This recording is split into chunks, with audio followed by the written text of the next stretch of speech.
Video নিয়ে চলে এসেছি। এখানে আল আরাবি ভার্সেস ইস্ট বেঙ্গল নিয়ে কথাবার্তা হবে। যেমন বলেছিলাম আপনাদের কিছুক্ষণের মধ্যে চলে আসবে। আমার রিশুট করতে হচ্ছে বিকজ অফ সাম রিজনস। খুবই ছোট ভিডিও হবে, ট্যাকটিক্যাল আলোচনা থাকবে এবং অবশ্যই আপনারা কমেন্ট করবেন। আপনাদের কমেন্ট সেকশানে পার্টিসিপেশন হলে খুবই ভালো লাগে, খুবই ভালো লাগে। ঠিক আছে, তো আল আরাবি এবং ইস্ট বেঙ্গল কী কী করতে পারে সেরকম নিয়ে একটা গেম প্ল্যান আলোচনা হবে। ফার্স্ট 11 কী কী হতে পারে সেটা একটা ধারণা করার চেষ্টা করব, বিকজ কত কী খেলাতে পারবেন কি পারবেন না সেটা তো আমরা জানি না। কতজন এসছে এই মুহূর্তে, পুরো দলটা যেহেতু দেখতে পাইনি আল আরাবির, সুতরাং সেটাও বলা মুশকিল। সুতরাং কয়েকটা প্লেয়ারেরও নাম আপনাদের করে দেবো। খুবই ডেকোরেটেড একটা কুয়েতি ক্লাব, এটা বলা যেতে পারে। বেস্ট কি না, বেস্ট হয়তো নয়, বাট একটা চ্যালেঞ্জ এই মুহূর্তে এই দলটা দিতে পারে। ইস্ট বেঙ্গলকে বেশ ভালো চ্যালেঞ্জ দিতে পারে। হাইট ভালো, ফিজিক্যালিটি রয়েছে। এএফসিতে কম্পিটিশনে তারা বরাবরই ভালো পার্টিসিপেট করে এসছে। নকআউট স্টেজে তারা খুব একটা পৌঁছে উঠতে পারেনি, ভালো করেনি, এই জায়গাটাও রয়েছে আবার।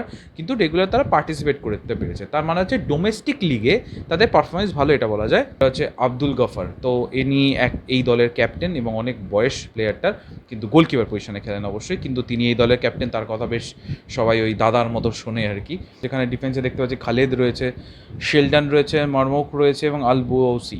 তো এই প্লেয়ারগুলোর দিকে নজর রাখা যেতে পারে। মিডফিল্ডে কয়েকটা প্লেয়ার, আল মর্শিদ, আল কারজাই, সাবা, এদের দিকে নজর রাখা যেতে পারে। কোয়াম্বার অবশ্যই জানেন, রাশিদের যিনি ন্যাশনাল টিমমেট। আল বাদার একজন রয়েছে, তার দিকে নজর দেওয়া যেতে পারে। এবং ইম্পর্টেন্ট প্লেয়ার যে দেখতে পাচ্ছি সবাই তাদের পেজেও আলোচনা চলছে, তাদের ফ্যানরাও ভালোবাসে। ইউআলা হচ্ছে নাইজেরিয়ান প্লেয়ার, লেফট অঞ্চল থেকে বিচরণ করেন, প্রলিফিক গোল স্কোরারও বটে, আবার ক্রিয়েটারও বটে। এই প্লেয়ারটা দিকে কিন্তু নজর রাখতে হবে। হি উইল বি দ্য কি ম্যান। আলী আহমেদ খালিফ, এই প্লেয়ারটার দিকে নজর রাখতে হবে। অ্যাটাকার ফাদেলকে দেখতে পাচ্ছি, ফাদিগা, এই প্লেয়ারটার দিকে নজর দিতে হবে। এরাও বিদেশি। মোটামুটি ওই 30-এর ওপর, একটু 30-31 জনের স্কোয়াড, 10টা ফরেনার তাদের দলে রয়েছে। অ্যাভারেজ গড় বয়স 26, কারণ অনেক বয়স ভিত্তিক প্লেয়ারও, মানে বয়স বেশি প্লেয়ারও রয়েছে, কম প্লেয়ারও রয়েছে। এবার দেখা যাক একটু গেম প্ল্যান নিয়ে আলোচনা করে যে কী করতে পারে ইস্ট বেঙ্গল এই মুহূর্তে, বা দলটাও আলোচনা করা যেতে পারে। শুরুতে ইস্ট বেঙ্গলকে কিন্তু সেটেলড হতে হবে নিজেকে, এবং অপোনেন্টকে সেটেলড হতে দেওয়া যাবে না। যেহেতু তারা অ্যাওয়ে গেম খেলতে আসছে আল আরাবি, তারা খুব একটা অ্যাটাক প্রথম 15-20 মিনিটে করবে না, ঠিক আছে, এটা মোটামুটি বোঝাই যাচ্ছে। সুতরাং ওপেন গেম যে দেবে ইস্ট বেঙ্গলকে সেরকম নয়, সুতরাং জায়গা বার করতে হবে।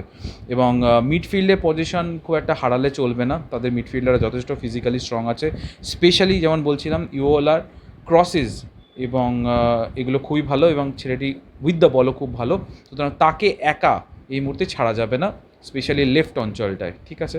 এবং ঠান্ডা মাথায় খেলতে হবে, যেটা ইস্টবেঙ্গল আগের দিন খেলছিল, যে লো ব্লকেই যাবে এই দলটা আল আরাবি। সুতরাং ইমপেশেন্ট হলে চলবে না, ট্রাই করে যেতে হবে।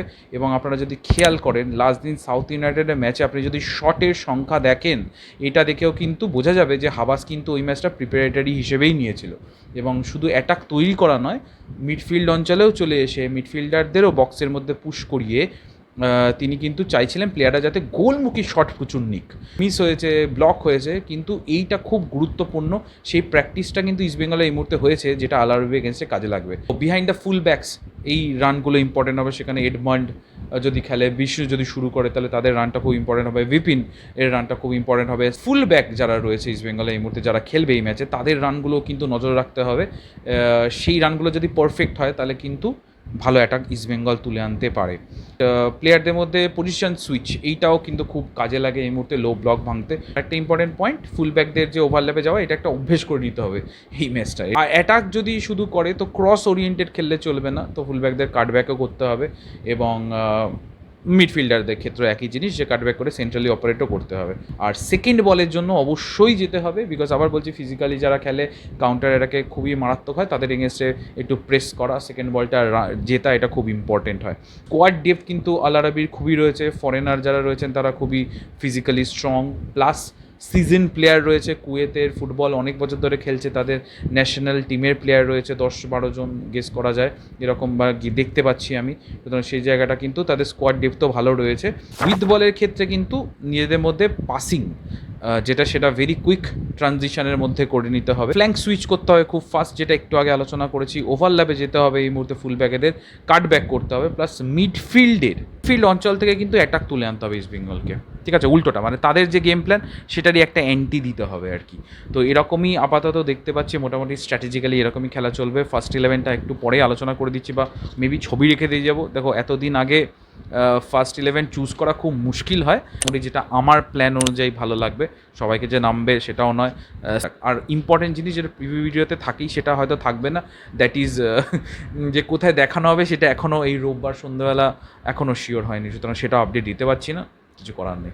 বাই দ্য ওয়ে, ভালো লাগলে অবশ্যই লাইক করুন, কমেন্ট সেকশন অবশ্যই ঝাঁপিয়ে পড়ুন আপনাদের মতামত জানানোর জন্য। All the best east Bengal. East Bengal পারবে, হাবাস পারবে। সো চলো।